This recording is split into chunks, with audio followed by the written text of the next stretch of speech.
Xavier Hofer, on est à quelques semaines des municipales, l'heure est au bilan. Or, le bilan est désastreux, tous les chiffres sont dans le rouge, l'insécurité dans ce pays explose, on a de plus en plus de violence. Récemment à Reims, un agriculteur a tiré sur un voleur, sur quelqu'un qui voulait lui voler son carburant, il appartenait à la communauté des gens du voyage. L'agriculteur est aujourd'hui en prison. Qu'est-ce qui se passe dans ce pays très concrètement ?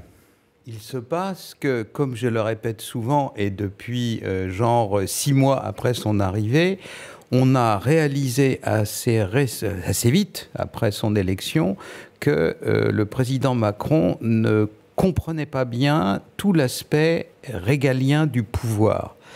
Ce pouvoir, il s'exerce dans différentes dimensions. Naturellement, une des plus importantes, c'est la dimension régalienne. La dimension régalienne, il faut le répéter, la pédagogie est à base de répétition, a été une fois pour toutes définie de manière admirable par Raymond Aron. L'État-nation doit être respecté à l'extérieur, en paix à l'intérieur. S'il n'est pas ça, il n'est rien, et même il risque assez vite de cesser d'être un État-nation pour devenir un lieu chaotique, un ring de boxe ou tout ce que vous voulez, mais pas un État-nation. Donc le président Macron et tout son entourage et sa petite bande d'amis personnels, ses conseillers, son Premier ministre et les conseillers du Premier ministre et la petite bande du Premier ministre, tout cela là-haut qui forment avec les médias du système un ensemble, une espèce de cercle ou un cloaque, comme on le voudra, qui a été défini une fois pour toutes par Michel Maffezoli comme étant l'infosphère, la sphère où cohabitent ceux qui donnent le pouvoir de parler et ceux qui ont le pouvoir de parler, c'est-à-dire en gros le monsieur qui possède la télé et les journaux et le monsieur qui parle au nom du gouvernement. Et ces gens-là n'ont plus le sens, ils ont perdu le sens du régalien. Ils n'ont plus le sens du régalien. Ils sont à leur aise à la City de Londres, ils sont à leur aise à Wall Street, ils ne sont pas à l'aise dès qu'il est question du régalien. Le régalien, dans le cas de la France, est d'autant plus important que dans notre cas, nous, évidemment, ailleurs, ça peut être différent, c'est l'État qui a créé la nation.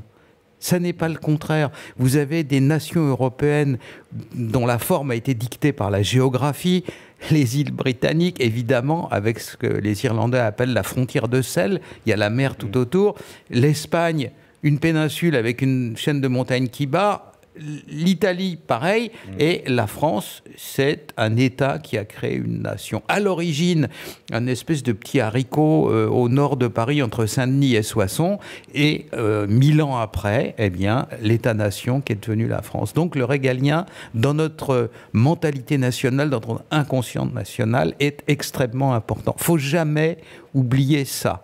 Il y avait un ministre un peu voyou du général de Gaulle qui disait « Il y a deux choses auxquelles il ne faut jamais toucher en France, c'est la Corse et la justice. » Il avait raison. Ce sont deux incarnations du régalien. Il faut faire très attention quand on touche à ça parce que ça peut après ça aller très vite comme on l'a vu avec les gilets jaunes. Le président n'ayant pas le sens, ni le goût, ni même la perception de ce que c'est que le régalien, il considère que tout ça n'a pas grande importance et quand il nomme un médiocre, comme M. Castaner, là je suis gentil, hein, comme ministre de l'Intérieur, qui nomme une femme gentille mais complètement ahurie comme Mme Belloubet à la tête de la justice, il a la phrase culte de la Macronie, j'assume, mais à force d'assumer, ben, on a des drames. Voilà, c'est ça qui se passe à l'heure actuelle. Concrètement, pour vous, le problème de ce pays, en fait, c'est le tandem Castaner-Belloubet. Non, parce que les pauvres, c'est pas eux qui se sont nommés tout seuls. Il est évident que si c'est pour les renvoyer à leurs chères études, mais si on en met deux pires à la place, ça n'a aucun sens. Il faut que le président de la République prenne conscience de l'importance des phénomènes du régalien. Vous verriez en ce moment la presse de province. Tous les grands titres, les uns après les autres, sont sur la sécurité. Ça explose de partout. Quand ça n'est pas, on en reparlera, un malheureux paysan qui en a marre de se faire piquer tout dans ses champs et dans ses tracteurs depuis 6 mois et qui tire un coup de 12 sur un des pillards qui tourne autour de son exploitation comme, vous savez, des guêpes autour du miel. Et quand c'est pas ça, c'est autre chose, ou alors des gens qui se font lyncher, ou alors un amant est conduit maintenant qui égorge. Les crimes commis, les homicides commis avec un poignard explosent comme en son temps en Grande-Bretagne sous la tragique Madame May, qui était une sorte de Taubira britannique. Donc voilà, à partir du moment où vous ne faites plus attention à la sécurité, ben la sécurité se rappelle à vous, et c'est ça qui se passe. On a une population qui est livrée à elle-même, en fait. Totalement. Alors, à la fin, il y en a qui en ont marre, et ben ils prennent le fusil de chasse. Il ne faut pas s'étonner si ça recommence.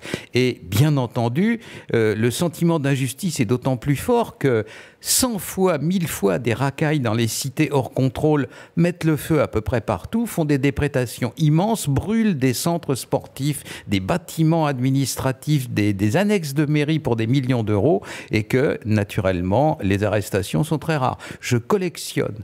J'ai des centaines de communiqués suivant de telles exactions. Ils se terminent pratiquement tous par la même phrase: il n'a pas été procédé à des arrestations. Alors que fait M. Macron? Ben, comme il ne peut pas arrêter des racailles, il arrête des Français. Et donc concrètement, cette personne, cet agriculteur champenois a été la victime collatérale de cette politique. En fait, les gens finissent par se faire justice eux-mêmes. Mais toute la France est la victime collatérale de cette politique. Vous n'imaginez pas le nombre de cambriolages, le nombre d'agressions, le nombre de vols, le nombre de pillages dans tous les azimuts, et tous les gens qui subissent ça payent des impôts justement pour ne pas que ça arrive. Et plus important encore, on parlait là de l'État-nation, quel est le monopole de l'État-nation? L'État-nation a le monopole de la violence légitime. C'est ça sa singularité. Il est le seul dans le pays qu'il recouvre et qu'il gouverne à avoir l'usage de la violence. Pourquoi? Parce qu'avant, tout le monde avait l'usage de la violence. Et dès qu'on a eu un État un peu sérieux, un peu stable et un peu durable, on lui a dévolu cet usage-là. On lui a dit, voilà, nous on ne se servira plus de nos armes. Quand il y a quelqu'un qui rentrera sur notre champ, on ne se fera plus justice nous-mêmes, on vous donne ce pouvoir-là en notre nom et on vous paye pour le faire. C'est ça l'État-nation. C'est pas fixer les salaires de nuit des infirmières ou le jour d'ouverture des soldes. C'est en paix à l'intérieur, respecté à l'extérieur. Alors en paix à l'intérieur, ben, vous avez vu le bazar? Certainement pas. Donc à la fin, c'est simple, mais c'est connu depuis des siècles. Et au lieu de s'occuper de tout et de rien et du prix des haricots verts au Nicaragua, M. Macron voudrait bien s'occuper de ce qui se passe ici et maintenant. Il saurait qu'à la fin, immanquablement, les gens se font justice eux-mêmes. Puisque la vraie justice n'est plus là, puisque Mme Belloubet s'occupe d'autre chose, s'occupe de dire que quiconque injurie l'islam s'en prend à la liberté religieuse, la pauvre. Plus grosse bêtise, c'est dur à dire. Et donc, voilà, les gens se font justice eux-mêmes. C'est ça qui se produit en ce moment. Vous l'avez évoqué très rapidement et ça n'a rien à voir. Est-ce que selon vous, il y a un droit au blasphème en France? Et êtes-vous mis là, en fait? Non, c'est-à-dire, moi, je ne suis pas dans ce genre de réaction sentimentale, un peu cucul à praline, comme ça. Je n'ai pas à être Charlie ou Mila ou n'importe quoi. Il y a une loi, une constitution dans ce pays. Elles sont respectables. Elles ont été votées par la majorité des gens en la matière. Et surtout, on a réussi à trouver une espèce d'équilibre admirable au début du XXe siècle avec la loi sur la laïcité. La loi sur la laïcité, j'en ai parlé à mon camarade Boer, qui est quand même un franc-maçon de haut rang, et puis à des évêques. Tout le monde en est content. Les uns et les autres en sont contents. C'est un équilibre admirable. Eh bien, respectons cette loi-là. C'est bien de faire des nouvelles lois, c'est encore mieux de respecter et de faire respecter celles qui existent. Voilà, la jeune femme a tort de s'emporter et d'injurier comme ça, mais si elle a une opinion négative sur cette religion-là, elle a le droit de le dire, sur cette religion-là comme sur toutes les autres.